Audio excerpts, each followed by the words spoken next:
با درود بینندگان عزیز، شما برنامه خبری رادیو озодӣ رو مستقیما تماشا دارید. من شالو گلخوجه هستم در استودیو همراهتان. در 15 دقیقه دیگر اطراف این موضوعها صحبت خواهیم داشت. راننده سالخورده بیمار ماشینش را بالای مردم روانه کرد. 2 نفر به ҳалокат رسید، 2 کسی دیگر در بیمارخانه. از فرودگاه ژوکوفسکی به домодедово و از домодедово به کوچه دهم مهاجری бандмонда در مسکو جای برای رفتن ندارند. من نمیخواهم برای حجت‌های تمام شده مرا اخراج کنند. карантин нест, ҳама ба мактаб пагоҳ барои хонандагони тоҷик дар мактабҳо бо занг садо медиҳад. симхонаҳоро безарар карданд. аз муҳассилин талаботи иловагӣ мешавад. از آنها خواهش کرده میشد که همگان در دستشان لطه‌چه‌های نمناک بی‌ضرر داشته باشند. дирӯз бар асари як садама дар истгоҳи автобуси ноҳияи ваҳдат 2 нафар ҳалок ва 2 тани дигар захмӣ шуданд. марди солхӯрдае ки гуфта мешавад аз беморӣ қанд азият мекашидааст, мошини худро ибтидо сӯи истгоҳи автобус ва сипас ба тарафи фурӯшгоҳ меварондааст. лаҳзаи садама ба дурбинҳои назоратӣ афтодааст ва ин наворро корбарон ба радиои озодӣ ҳам фиристоданд. вазорати корҳои дохилии тоҷикистон пас аз таҳқиқи ҳодиса гуфт ронандаи мошин бои маҳмад одинаеви 71 сола сокини деҳаи гулобод аз уҳдаи идораи воситаи нақлиёт ашна баромадааст. ба иттилои вазорат 2 зани ҳалок шуда пиёдагардон, яке 37 сола ва дигаре 47 сола буданд. аз рӯи ин ҳодиса таҳқиқот идома дорад. бештар аз як ҳафта мешавад даҳо муҳоҷири тоҷик дар фурудгоҳи домодедово рӯз мегузаронанд.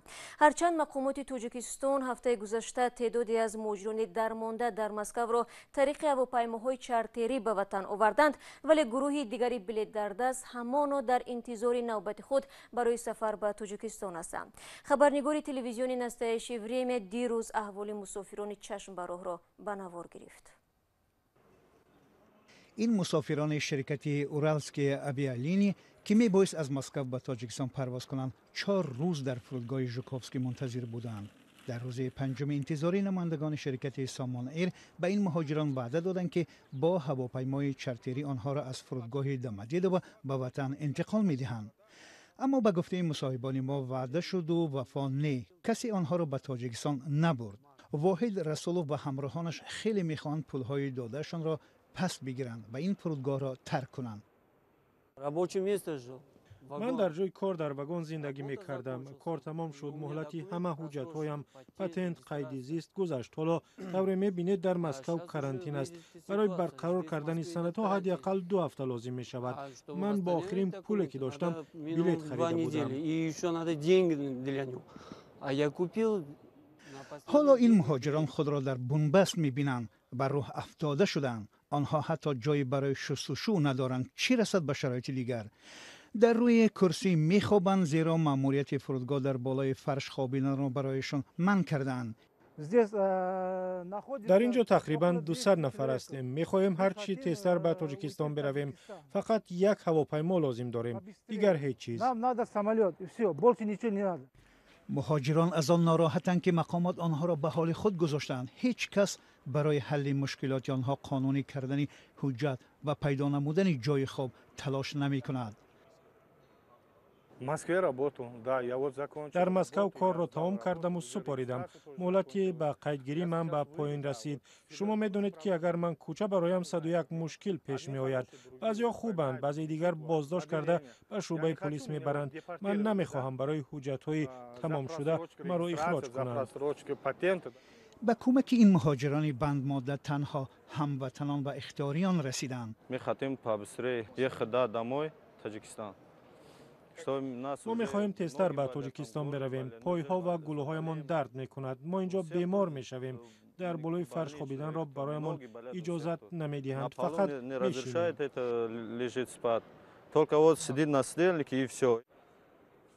همه آنها از اعلان قیود شبگردی و کرانتین سراسری در هراسند، زیرا میگویند در این حالت در کوچه میمانند. به هنگام تهیه این گزارش خبرنگار تلویزیون نصیحت بریم نتوانست راجع به این مسئله از نمایندگان تاجیکستان در روسیه تفصیلات بگیرد و از در فرودگاه مسکو را فعالان و حامیان حقوق تحت نظر خود گرفتند. بعد با توجه به آنکه از دیروز در ولایت مسکو و پایتخت روسیه در گشت و گذار ساکنان محدودیت جاری شده است، سرنوشت مسافران بندمانده تاجیک چندان خوشحال کننده نیست. و طبق اطلاعی که از موجودی بندمانده رسید صبح امروز آنها را از فرودگاه بیرون کردند و آنها واقعا دیگر نمیدونند که در شرایط کرانتینی سراسری خود را به کجا زنند. مهاجران را در شرایطی از فرودگاه برآوردند که هوا در بیرون سرد و یگان تاکسی کار نمیکرد. در حالی که اخیراً در اکثر کشورهای جهان برای پیشگیری از گسترش کرونا ویروس و دیگر بیماری‌های وزنین هزاران محبوسان را به خانه‌هایشان جواب دادند، تاجیکستان از دیگر اقدام کار گرفته است. مقامات تاجیک روی جلوگیری از بیماری در زندان‌ها را در قطع موقتی ملاقات محبوسان با نزدیکانشان دیدند. بر اساس ترتیب نو از امروز زندانیان نمی‌توانند با نزدیکانشان واخوری‌های کوتاه مدت یا دراز مدت داشته باشند. جزئیات را از مولارجب یوسفی می‌شنویم.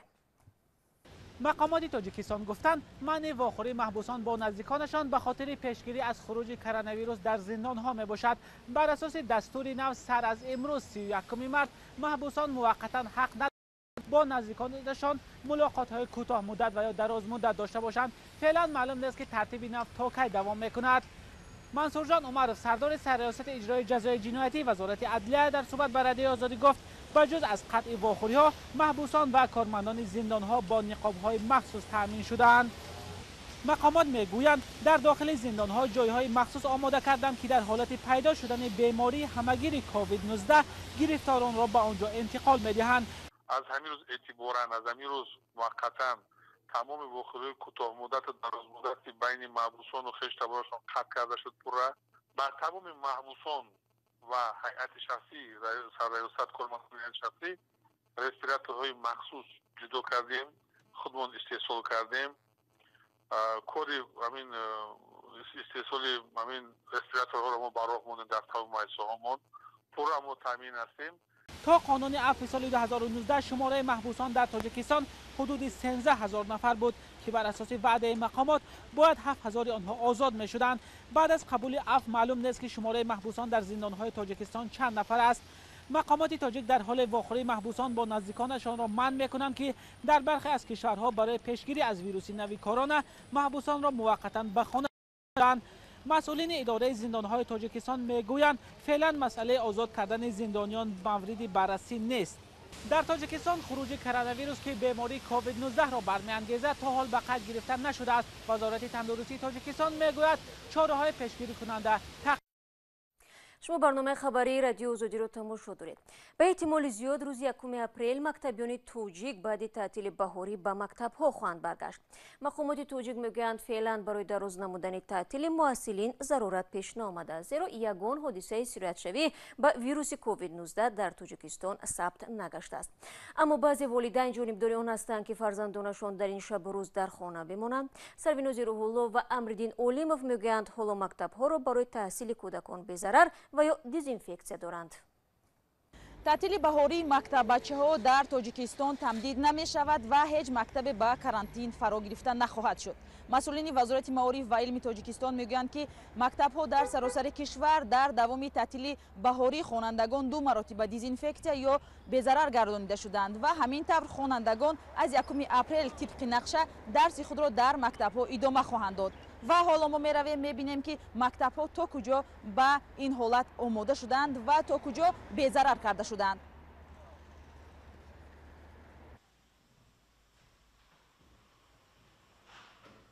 این کارمندی بخش خوجگی در مکتب رقم 21 پایتخت روزانه 2 مرتبه تمام مؤسسه را با محلول خلور دیزینفکسیا میکند. مسئولین مکتب میگویند تا انجام تعطیل همگی 1 روز باقی مانده است و آنها به قبول خوانندگان آماده‌اند. همه دسته‌های درها با لطه‌های مخصوصی سفید هر 2 ساعت با محلول مخصوص تازه کرده می شوند و کوشش کرده می شود که با خوانندگان و اهل کارمندان مؤسسه باید به شورابینی‌های پروفیلاکتیکی معلومات رسانده شود.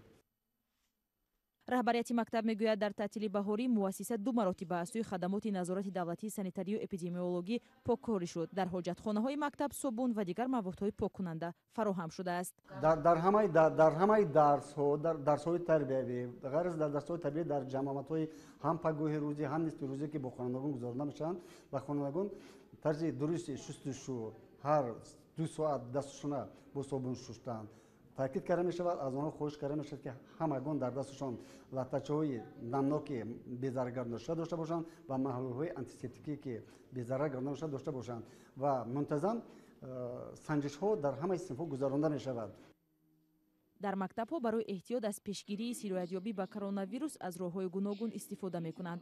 корҳои таблиғотӣ миёни омӯзгорон ҳам дар муассисаҳои таълимӣ роҳандозӣ шудааст. таътили баҳории хонандагон 10 рӯз идома мекунад ва онҳо 1 апрел ба таҳсил идома хоҳанд дод. бино ба иттилои расмӣ то 30 март дар Тоҷикистон ягон мавриди олудагӣ ба коронавирус сабт нашудааст. аммо бархе волидон мегӯянд дар пасманзари босуръат паҳн шудани ин вирус дар ҷаҳон таътили мактаббачаҳо тамдид шавад. гурӯҳе дар ин маврид назари дигар доранд. агар ба мода тенҷа шукри худо касал нест даст бошад хубтар мешавад. мақомот дар Тоҷикистон барномаи пешгирӣ аз коронавирус ва вокуниши эҳтимолӣ дар сурати пайдо шудани бемориро омода карда барои иҷрои он аз созмонҳои молии ҷаҳонӣ ёрӣ пурсидаанд. гузориши саринози Рӯҳулло буд. дидани идораҳои холӣ, кӯчаҳои беодам ва мағозаҳои баста дар шаҳрҳои саросари ҷаҳон дигар оддӣ мешавад. бо сирояти коронавирус ба иқтисоди ҷаҳонӣ баъзе аз ҳукуматҳо барномаҳои азими кӯмакӣ қабул мекунанд то аз оқибатҳои баъди эҳтимолии буҳрон ба зиндагии мардум ҷилавгирӣ намоянд. дар ин бора Садои Амрико гузорише омода кардааст ки онро Тоҳири Сафар тақдим мекунад. танҳо дар як ҳафта дар амрико бештар аз 3 миллион кас худро ҳамчун бекор сабти ном карданд. рақами рекордие ки фақат соли 1982 дида шудааст. бо ин ҳама паёми раиси ҷумҳур Дональд Трамп хушбинона аст. кишвар мехоҳад ба кор баргардад. мо кишваре надорем бигӯем биёед 2 сол кор накунем. мо чунин коре карда наметавонем, зеро кишвари мо чунин нест. азбаски иқтисоди коргарон зиёд мешавад, кӯмакҳои нақдӣ ва имтиёзҳои дигар барои бекорон бахши аз барномаи $2 триллион аст ки конгресс тасвиб кард. барои Ян Смит ки аз кораш дар фурӯшгоҳи шароб маҳрум шуд, барномаи кӯмакӣ кофӣ нест. вақте бонкҳову ширкатҳои ҳавопаймоӣ киштиҳои сайёҳиро якбора наҷот медиҳанд, вале табақаи коргар ки ин кишварро нигаҳ медорад ва дар ҷабҳаи аввали ҳар буҳрон меистад, кӯмаки зарурӣ барои зиндагии рӯзмарра намегирад, бисьёр таассуфовар ва маъюс кунанда аст. ҳинд ҳам барномаи тақрибан $23 миллиард кӯмакӣ қабул кард то ҳангоми карантини саросарӣ мардум гурусна намонад. 10 миллион нафар ҳоло муҳтоҷ шуданд. мо бо пуле ки рӯзона ба даст меорем ғизо мехарем. агар коре набошад мо чӣ мехӯрем, дар куҷо мехобем? мо дар ин ҷо чӣ гуна обу ғизо меёбем? дар дигар ҷо дар Аврупо, Итолиё ва Испаниё маркази хуруҷи коронавирус шуданд. комиссиони Аврупо гуфт ки бунёди наве барои мубориза бо оқибатҳои коронавирус таъсис медиҳад. мо тарҳи сармоягузории 37 миллиард евроиро қабул кардем то ба ҳифзи кору зиндагӣ ва тиҷорат паёмадҳои буҳронро сабуктар кунем. ӯ афзуд он чӣ ки ҳоло мекунанд барои мардуми зиёде фавқулодда муҳим аст ки оқибатҳои баъди хуруҷи коронавирусро эҳсос мекунанд.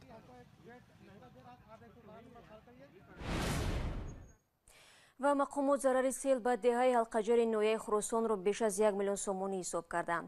дар натиҷаи боронҳои пайдарпай ва сели шоми 21 март дар ин деҳа 1 нафар ба ҳалокат расид ва дар умум беш аз 200 хона зарар диданд. раиси ноҳияи Хуросон мегӯяд давоми 10 рӯзи гузашта зиёни расида ба сокинонро шумурданд ва ба ҳукумати вилояти Хатлон пешниҳод карданд. аз маҷмӯи 238 манзили сокинон бархе осеби ҷиддӣ дида, шумори дигар қисман вайрон шуданд. و بینندگان عزیز در همین جا نشر برنامه خبری امروز رو به پایان میبریم. تشکر از یکی شما میگویم که برای این جا ما رو تماشا کردید. خبرهای تازه رو در وبسایت ما و گزارش‌های روز رو میتوانید در آزادی ویدیو تماشا و پیگیری کنید. من همه شما رو صبح بر وقت فردا در نوید بامدادی منتظر میشم با خبرهای نو و گزارش‌های جالب. تا فردا خدا نگهدارتان باشد.